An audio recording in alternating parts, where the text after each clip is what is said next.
السلام عليكم ورحمة الله وبركاته. اللهم صل وسلم وبارك على سيدنا محمد وعلى اله وصحبه اجمعين. وحشتوني جدا جدا جدا جدا من الفيديو اللي فات. ما تنسوش تصلوا على النبي في الكومنتات، وكمان تيجوا معايا النهارده. انا النهارده عند ماما حتى هو باين يعني. هنعمل مع بعض النهارده اكله حلوه قوي وسهله قوي وانا بحبها جدا. ما اعرفش بقى حد زيي ولا لا. وكمان لو انت اول مره تشوفيني ما تنسيش تعملي لايك وسبسكرايب للقناه عشان القناه تكبر بيكي ونوريني في القناه. انا مامي تماره. يلا يا حبيبي تعالوا مع بعض بقى، هنقضي يوم حلو قوي قوي قوي النهارده. تعالوا معايا. صلوا بقى على النبي كتير في الكومنتات. هنا بقى كنت جعانين جدا ومش عارفين نعمل ايه، فقلنا نجيب كفته برز نعملها. طبعا ماما ما عندهاش كبه ولا كده، هي مقاديرها سهله جدا جدا، بس ماما ما عندهاش كبه ولا كده، فجبناها جاهزه وقلت اعملها بقى واصبعها واقليها واعملها في البيت. فطبعا بقى اول ما بتجيبي الكفته يا ريت بقى كده تحطيها ربع ساعه في الفريزر او في التلاجة عندك عشان تمسك نفسها شويه.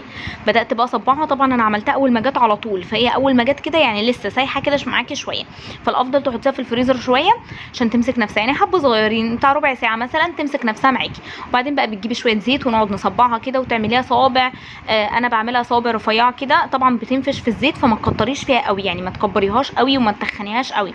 في حته وقعت مني هنا، الولاد كانوا بيصوروني فكانوا خايليني فزي ما بقول لكم كده، يعني انا بدات على طول فيها. اول ما جت قمت بادئه على طول فيها، ما سبتهاش تقعد في الفريزر ولا حاجه، حتى سايحه شويه وباينه جدا يعني ان هي المفروض تقعد شويه. لا يعني لو سيبناها تمسك نفسها حبه تبقى ماسكه نفسها معايا وانا بصبعهم بس.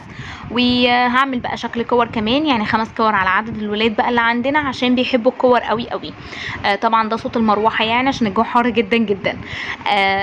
بس ف يعني المفروض بقى ان احنا بنصبعها، ما بتاخدش وقت معايا خالص، يعني هنصبعها وهنقليها وهنعمل الصلصه بتاعتها والبصله بتاعتها وكل حاجه. يعني كل الموضوع ده ما خدش معايا نص ساعه، والله بجد الموضوع ما خدش معايا نص ساعه، كان الموضوع سهل جدا جدا جدا.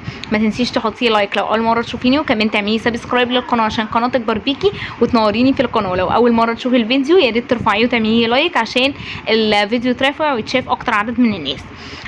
طبعا هنا بقى يعني المفروض ان انت بين كل كام واحده بتحطي ندعه زيت كده على ايدك عشان ما تلزقش في ايدك، عشان المفروض هي لما تلزق هتقفش كده معاكي، هتقعد تعمل عجينه في ايديكي كده. لا لما تحطي بقى شويه زيت صغنطاطين كده هتبقى حلوه قوي قوي وتبقى سهله معاكي حتى في العمايل.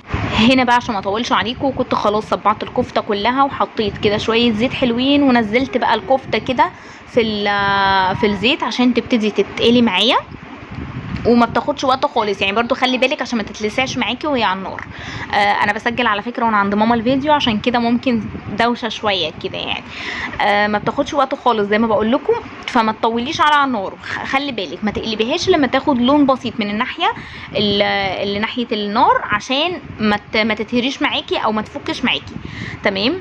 هي كده خلاص ابتدت بقى تاخد لون حلو كده ولذيذ. بصوا الجمال، والله العظيم احلى اكله ممكن ناكلها في حياتنا، وجنبها بقى شويه مخلل كده بتنجان وتبقى دنيا. مش لازم رز بقى عشان الرز بقى غالي، مش لازم بقى يعني نكتر الدنيا قوي. ممكن بقى شويه كفته زي دول جنبهم شويه بتنجان مخلل لو متوفر عندك.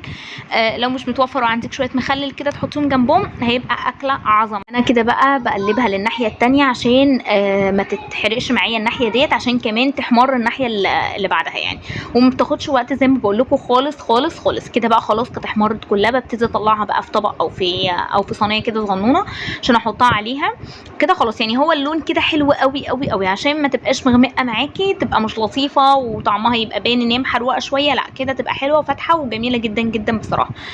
تمام. هطلع كل الكميه اللي معايا وهجيب بقى كميه تانية احطها. برضو الزيت سخن جدا اهو، لاني اصلا كان الزيت سخن من الطاسه الاولانيه. وهعملهم بقى، يعني انا بعملهم على مراحل، يعني دول مثلا نص كيلو هنعملهم على 3 طاسات مثلا. حلوه قوي قوي. تمام. كده بقى نزلت ومليت الطاسه بكميه محترمه يعني ما تمليش برضو الطاسه قوي، تبقى يا دوبك كده. ودول بقى الكور اللي عملتهم للولاد عشان بيحبوا شكل الكور قوي، مش عارفه ليه بس هم بيحبوهم جدا جدا. طبعا في دوشه زي ما قلت لكم، وده طبعا عشان الولاد. هنا بقى خلاص كانت على فكره اللون بس اللي مغمقها، بس هي كانت افتح من كده. جبت بقى حله وحطيت فيها شويه سمنه صغيرين، هي حوالي معلقه، او بصلايه صغيره، احنا مش بنحب نكتر البصل فيها، هي يا دوبك كده بصلايه صغيره تتزرع حلوه قوي يعني. تمام. واول ما البصلايه تتشوح كده معايا واخدها هوب ترك يمين في شمال كده، هقوم منزله عليها بقى يا حلوين، منها ومنزله عليها شويه توم، يعني حوالي فصين توم كده مدقوقين، مش عايزه تدقيهم ممكن تقطعيهم صغير جدا جدا وتحطيهم، وبطاطسايه بنحب البطاطس فيها جدا بتبقى حلوه وكمان مغذيه لاي طفل عندك او كده. بتشوحيها بقى مع البطاطس. انا بحب يعني في ناس بتحط الصلصه وبعدين تحط البطاطس، انا بحب احط البطاطس مع البصل او الثوم تاخد من الريحه والطعم وتبقى حلوه جدا. هنزل بقى معاها الصلصه، دول حوالي 5 طماطميات صغنطاطين كده حلوين يعني، ضربهم في الخلاط، هتديهم تقليبه يعني تقلبي فيهم كده لحد ما ايه ما تاخد غلوه بسيطه قوي، مش هتكتري عليهم يعني. وبعدين هنجيب الكفته بقى بتاعتي هنزلها في الصلصه كده واديها برده تقليبه تك كده لحد ما ايه ما تديها تقليبه حلوه يعني. وبعدين هجيب بقى شويه ميه، ازودها شويه ميه. ليه؟ عشان الصلصه عندي تقيله، الصلصه تقيله يبقى تزوديها شويه ميه. عندك شوربه وعايزه تحطي اوكي، بس انا بزودها ميه. قلت بقى اروق عليهم وارتب على قلبهم وكمان اعمل لهم شويه عصير. فجبت بقى كده مانجا اللي انا فرستها معاكم، اللي ما شافش فيديو المانجا اللي فرسته يا ريت يروح يشوفه عشان يعرف انا عملت ايه. تمام. هنا بقى المانجا جبتها بقى وقطعتها كده شرايح، كانت متلجه جدا جدا فبقيت اقطعها بالسكينه عشان ما تاخدش وقت معايا وكمان ما تتعبنيش، بس كانت ايدي تلجت اصلا منها. قلت بقى اعمل لهم شويه عصير كده يبقوا حلوين، بدل ما ايه بدل البيبسي والحاجات ديت لا يبقى شويه عصير كده حاجه كده فريش تبقى جنب الاكل. وخرطتها بالطريقه ديت وبدات بقى احط في الخلاط كده يعني الخرط اللي معايا عشان اعمل لهم العصير. طبعا بتحطي السكر اللي انت عاوزاه او عسل نحل براحتك جدا لو متوفر عندك. انا حطيت كده حوالي 4 معالق سكر كبار لان المانجا دي حلوه، وضربتها حلو جدا بقى في الخلاط يعني كده تعملوا لهم عصير حلو كده يروق عليهم. وكمان المانجا حلوه جدا في الحر اللي احنا فيه ده هتبقى جميله قوي قوي. ضربتها حلو جدا بقى في الخلاط وبعدين هقوم حطها في الشفشه. ده حوالي كيس مانجا، حوالي مثلا مانجايتين كبار كده حلوين يعني. تمام. وده الشكل النهائي. يا ريت تقولوا لي رايكم في الكومنتات، وما تنسوش تدعوا لي دعوه حلوه من قلبكم ولايك وسبسكرايب لقناتي، وبحبكم جدا جدا جدا. بتوحشوني.